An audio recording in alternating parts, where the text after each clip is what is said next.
2 நாளா இதை நினைச்சுதான் யோசனை பண்ணிட்டு இருந்தியா? இது வேலாயுதம் விஷயம்யா. ரிஜிஸ்டாரும் வேலாயுதமும் ரொம்ப க்ளோஸ் ஃப்ரெண்ட்ஸ். 2 பேரும் சேர்ந்து நிறைய இடங்கள்லாம் வாங்கி போட்டிருக்காங்க. இந்த விஷயம் மட்டும் வெளியே தெரிஞ்சதுன்னு வை, அப்போ உனக்கு தான். இங்க பாரு, நிம்மதியா வேலை செஞ்சு சம்பளம் வாங்கிக்கிட்டு இருக்க, அதை கெடுத்துக்கணுமான்னு யோசனை பண்ணி பாரு.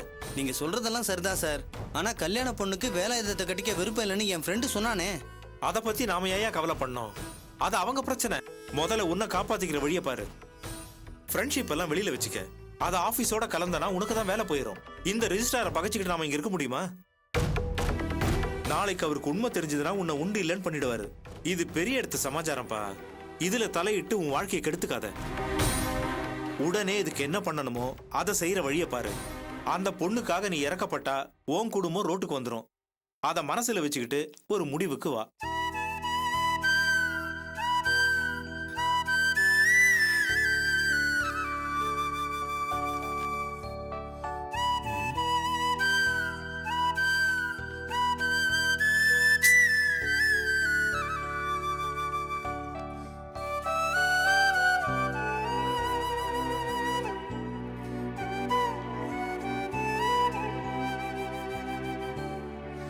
சார், எனக்கு ஒரு சந்தேகம்.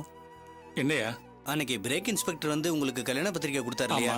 அதே பொண்ணு பேர்ல அப்பா பேரும் ஒன்னா இருக்க மாதிரி நமக்கு ஒரு அப்ளிகேஷன் வந்திருக்கு சார். பாருங்க சார்.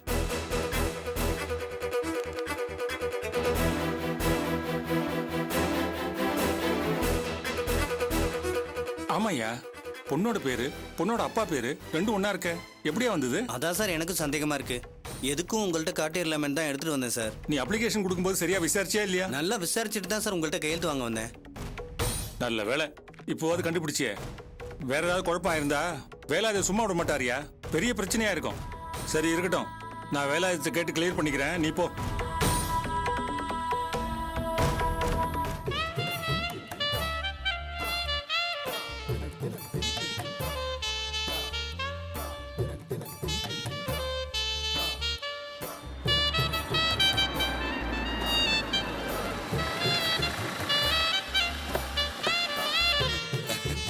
வணக்கம் மாப்பிள்ள.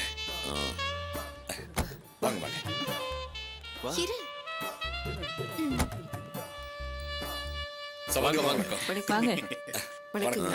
என்ன முத்து மாணிக்கம், துளசி எங்க? துளசி வீட்டுல தான் இருக்கா. அவளையும் அள்ளி போட்டு கொண்டு வர வேண்டியது தானே? அதுக்கு தானே இவ்வளவு பெரிய கார் அனுப்பிச்சிருக்கேன். பவி, இதான் பாரா, அப்படியே கல்யாண பொண்ணு மாதிரியே.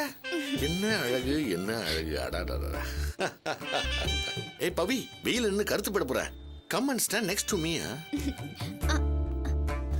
மச்சி, come and stand next to மாம்ஸ் மேன். Good good.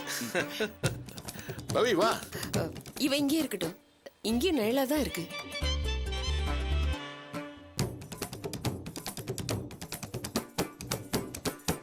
மாம்ஸ், அது பேர் என்ன? பந்தக்கால். பந்தக்கால். நடுங்க நடுங்க.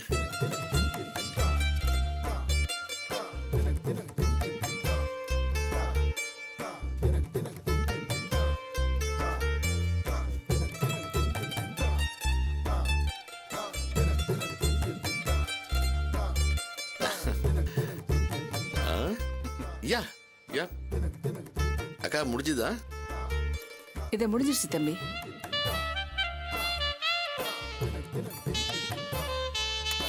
I like this.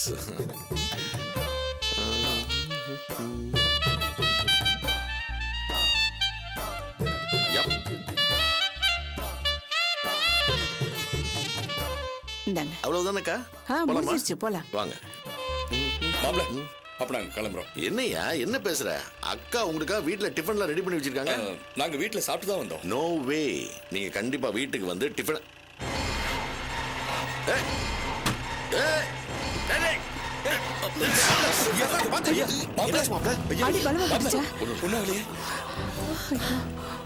முட்டாள், என்னடா வண்டி ஓட்டுறேன்? இறங்குடா, இறங்குடா, இறங்க சொல்றேன். சார் விடுங்க சார். இறங்குடா. என்னடா தெரியாம இருக்கற? சார் நீங்க விடுங்க, நாங்க பாத்துறோம். சார் வேண்டாம் சார், நான் பாத்துக்கிறேன். என்னடா வண்டி ஓட்டுறீங்க? என்ன வண்டி ஓட்டுறீங்க? போய் கூட்டு வா. லைசென்ஸ் எடுடா. டேய், என்ன ஓட்டுறீங்க? லைசென்ஸ் எடுடா. இந்தாடா. என்னடா வண்டி ஓட்டுற தெரியாம எடுத்துட்டு போடா. இஷ்டமா. தம்பி எதுக்குப்பா தகராறு வாப்பா வா இல்லக்கா என்னால சரி விடக்கூடாதுக்கா. வாப்பா வா எதுக்கு வீணா பிரச்சனை என்னப்பா அது பந்தக்கால் நட்ட உடனே எப்படி நடக்கணும் அக்கா எனக்கு இந்த மூட நம்பிக்கைலாம் கிடையாது இப்போ என் டைம் சூப்பர் வாங்க வீட்டுக்கு போய் டிஃபன் சாப்பிடலாம் இருப்பா 10 நிமிஷம் உட்காந்துட்டு போலாம்ப்பா ஓகே வா என்னப்பா நீ இவ்வளவு டென்ஷன் ஆகுற உட்காரு உட்காருப்பா எப்படி வேர்த்து இருக்கு பாரு தம்பி தனியா இருக்கட்டும் நம்மளும் வெளியே இருக்கலாம் வாங்க வாப்பா சரிங்க மேடம் வா பத்மா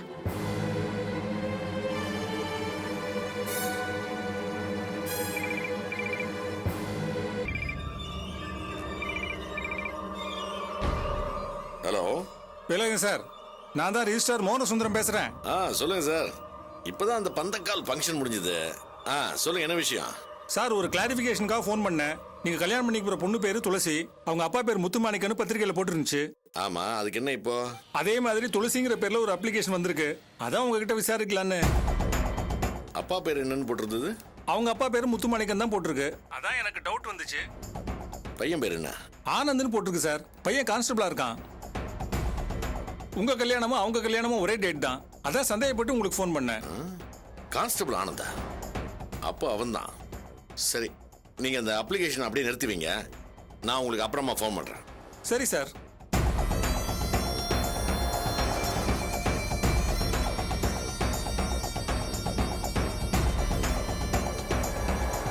ஒரு நிமிஷம் மாப்ள என்னப்பா ஒன்றும் இல்லை ஒன்றும் இல்லை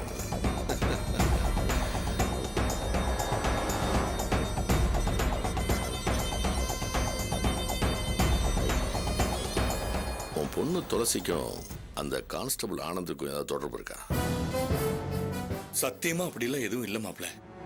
யோ இந்த மாப்பிள்ளை மச்சான் உறவுலாம் அப்புறமா வச்சுக்கலாம் என்ன ஏமாத்தணும்னு நினைக்காத உண்மையை சொல்லு நான் ஏன் உங்களை ஏமாத்த போறேன்? என் பொண்ணுக்கு அப்படி யாரு கூடயும் பழக்கம் இல்லைன்னு ஆரம்பத்திலே நான் சொல்லிட்டு தான் இருக்கேன். திருப்பி நீங்க ஏன் அவளையே சந்தேகப்படுறீங்க? முதல்ல ஜோசப்போட தொடர்பு இருக்கான்னு கேட்டீங்க, இப்போ ஆனந்தோட பழக்கம் இருக்கான்னு கேக்குறீங்க. திருப்பி திருப்பி நீங்க இப்படியே சந்தேகப்பட்டு இருந்தா எப்படிங்க?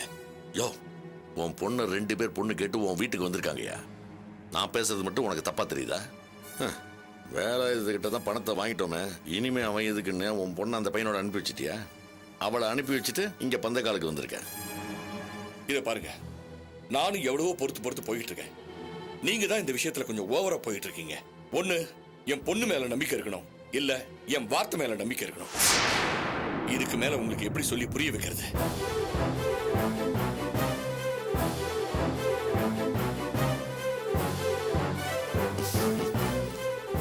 என்னையா கையை கட்டிக்கிட்டு என் முன்னாடி நின்று பேசவே பயப்படுவேன் இப்ப என்னாச்சு உனக்கு பத்திரிக்கை கொடுத்து பந்தக்கால் வரைக்கும் வந்தாச்சே இனிமே என்ன போதுன்னு துள்றியா வேலாயுதம் லேசுப்பட்டவன் இல்ல உன் பொண்ணு மட்டும் ஏதாவது வில்லங்கம் பண்ணானு வையே குடும்பத்தோட தூக்கிடுவேன் வீட்டுக்கு போன போடியா எதுக்குங்க? உன் வீட்டுக்கு வந்தானே கான்ஸ்டபிள் பாய அவன் ரெஜிஸ்டர் ஆஃபீஸில் உன் பொண்ணை கல்யாணம் பண்ணிக்கிறத நோட்டீஸ் கொடுத்துருக்கான் அது உனக்கு கண்டிப்பாக தெரிஞ்சிருக்கும் நீயும் உன் பொண்ணு துளசியும் சேர்ந்து என்னை ஏமாத்த பார்க்குறீங்களா போடியா போன அப்படியெல்லாம் எதுவும் இல்லைங்க. அவ விருப்பம் இல்லாம எப்படி நோட்டீஸ் கொடுக்க முடியும்? ரிஜிஸ்டர் ஆஃபீஸ் வரைக்கும் அந்த பையன் போயிருக்கானா உன் பொண்ணு விருப்பம் இல்லாமல் போயிருப்பான் ரிஜிஸ்டரே எனக்கு ஃபோன் பண்ணி சொன்னாரியா அதை பொய்ன்னு சொல்றியா நீ முதல்ல ஃபோனை போடு ரெஜிஸ்டர் ஆஃபீஸ்க்கு போய் கல்யாணம் பண்ணிக்க நோட்டீஸ் கொடுத்துருக்காங்கன்னா இது சாதாரணமாக விட்டுறக்கூடாது நீ முதல்ல ஃபோனை போட்டு பொண்ணு வீட்டில் இருக்காளான்னு பாரு சொல்லிக்கிட்டே இருங்க.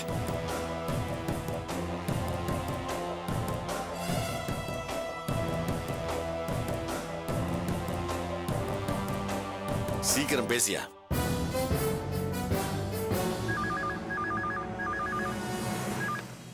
ஹலோ துளசி துளசி நான் தான் பேசுறேன் வீட்டில் தான் இருக்கியா ஆமா அப்படியா நம்ம பந்தக்கால் ஃபங்க்ஷன் நல்லபடியாக முடிஞ்சது அது சொல்ல தான் ஃபோன் பண்ணேன் நம்ம கல்யாண தேதி நெருங்குறங்க ஒரு மாதிரியா இருக்கு உனக்கு எப்படி இருக்கு எனக்கு அப்படிலாம் ஒன்றும் தெரியல ஓகே துளசி நான் அப்புறமா கூப்பிட்றேன்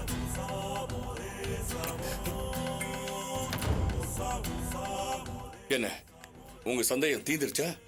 இல்லையா பொண்ணையும் உன் பொண்ணையும் நம்ப முடியாது. என்கிட்ட ஃபோன்ல பேசினதுக்கு அப்புறம் கூட அவ வெளியில போக திட்டம் போட்டிருக்கான். ஜெயராஜ் ஐயா. என்ன மைண்ட் வாய்ஸா? என்னங்க ஐயா? உடனே நம்ம ஆளுங்களை முத்துமாணிக்கம் வீட்டுக்கு அனுப்பி அங்க துளசி இருக்கிறவன் பார்க்க சொல்லும். கல்யாணம் முடிகிற வரைக்கும் நம்ம ஆளுங்க 2 பேரும் துளசி வீட்டு வாசல்ல நிக்கணும். சரிங்க. ஐயா, என் மனசுக்கு இது சரியா படல. வயசு பொண்ணுங்க இருக்கிற வீட்டுல யோ, எனக்கு என்ன பண்ணணும்னு தெரியும். என்ன போன தடவை மாதிரி ஏமாற தயாரா இல்ல. பா யோ, நீ ஒரு சரியான மரமண்டையா. எல்லாத்தையும் நான் தான் உனக்கு சொல்லித் தரணும். வீட்டுக்கு போனதும் இந்த விஷயத்தெல்லாம் துளசி கிட்ட கேட்டுட்டு இருக்காத. அவ எப்படி சைலண்டா பண்றாளோ அதே மாதிரி நானும் பண்ணுவேன். 20 வருஷம் கவர்மெண்ட் சர்வீஸ் பண்ணியிருக்கேன். நானே உன் பொண்ணை பார்த்து தான் சில விஷயங்களை கத்துக்க வேண்டியிருக்கு. போ.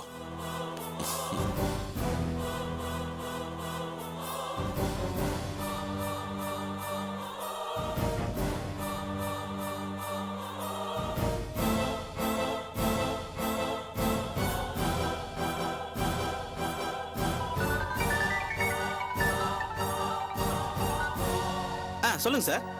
அழகர் பெருமாள், அந்த கான்ஸ்டபிள் பயலுக்கு அடி வாங்கினது 10வது போல இருக்கு.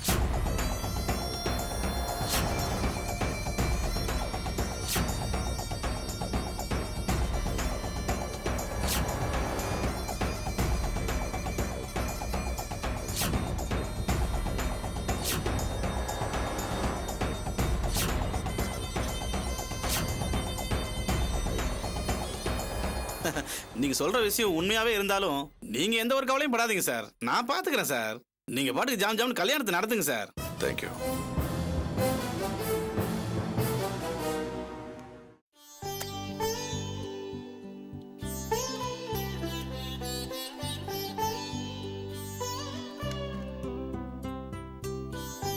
அம்மா, என்னப்பா? சாருக்கு லெட்டர் வந்திருக்கு. என்னங்க, ஏதோ லெட்டர் வந்திருக்கு பாருங்க.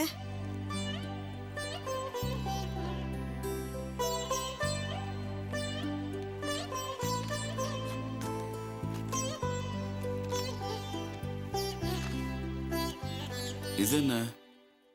பொண்ணோட போட்டோ போஸ்டர்ல வந்திருக்கு. கொடுங்கப்பா.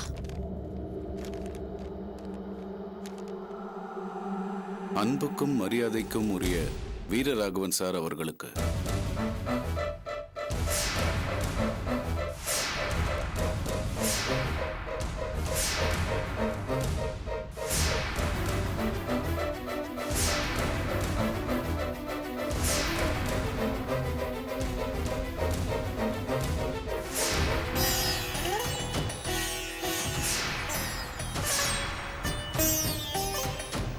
இது கொடுங்க.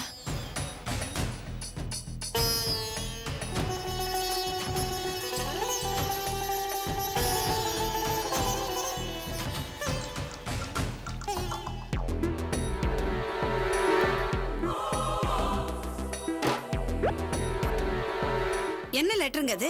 கதை படிக்கிற மாதிரி மாத்தி மாத்தி படிச்சிட்டு இருக்கீங்க. சாரு,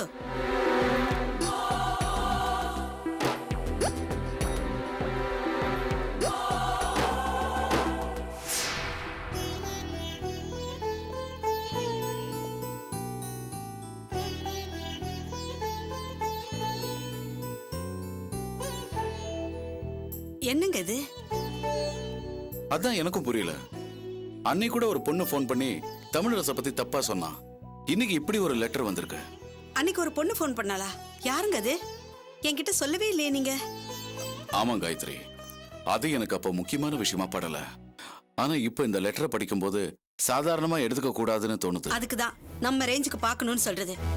நம்ம அளவுக்கு பெரிய இடமா இல்லைனாலும் பரவாயில்ல, நல்ல பையனா இருந்தா போதும்னு இந்த பையனை போய் பாத்தீங்க. இப்ப இவனை பத்தி யாரோ ஒருத்தி எழுதியிருக்காளே, எனக்கு என்னமோ பயமா இருக்குங்க.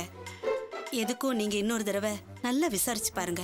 அப்புறம் கல்யாணத்துக்கு பிறகு ஏதாவது பிரச்சனை வந்துட போகுது. நீங்க அந்த மங்கைக்கு உடனே ஃபோன் பண்ணி இந்த பையனை பத்தி கேளுங்க. இல்ல, இந்த விஷயத்த மங்க கிட்ட கேட்கறத விட நானே போய் தமிழரசு வீட்டுல பேசிட்டு வந்துடுறேன். அப்பதான் நமக்கு ஒரு தெளிவான முடிவு கிடைக்கும். டாடி, நீங்க இதுக்காக உங்க வீட்டுக்கு போற அளவுக்கு இது ஒன்றும் முக்கியமான விஷயமா எனக்கு படல. எப்படிம்மா சொல்ற? ஆமா டாடி, அன்னைக்கு போன்ல பேசும்போது எப்படி அந்த பொண்ணு தன்னோட பேரை சொல்லலையோ அதே மாதிரி இந்த லெட்டர்லயும் அட்ரஸே இல்ல. அட்ரஸ் இல்லைன்னா என்னம்மா, போட்டோவோட அனுப்பியிருக்காளே. டாடி போட்டோக்கா பஞ்சம். அவரை பிடிக்காதவங்க யாரோ நம்மள நம்ப வைக்கிறதுக்காக கையில கிடைச்ச போட்டோவை அனுப்பியிருக்கலாம் இல்லையா? இல்லம்மா, இதுக்கு மேல இதை இப்படியே விடக்கூடாது. அன்னைக்கு ஒரு பொண்ணு தமிழரசை பத்தி ஃபோன் பண்ணா, இன்னைக்கு ஒரு பொண்ணு போட்டோவோட லெட்டர் அனுப்பியிருக்கா. அன்னைக்கு என்கிட்ட பேசினது கூட இந்த பொண்ணா இருக்கும்னு சந்தேகமா இருக்கு. நாம இங்கேயே உட்காந்து புலம்பிக்கிட்டு இருக்கிறத விட நேர்ல போய் என்ன ஏதுன்னு விசாரிச்சுட்டு வந்துடுறேன்.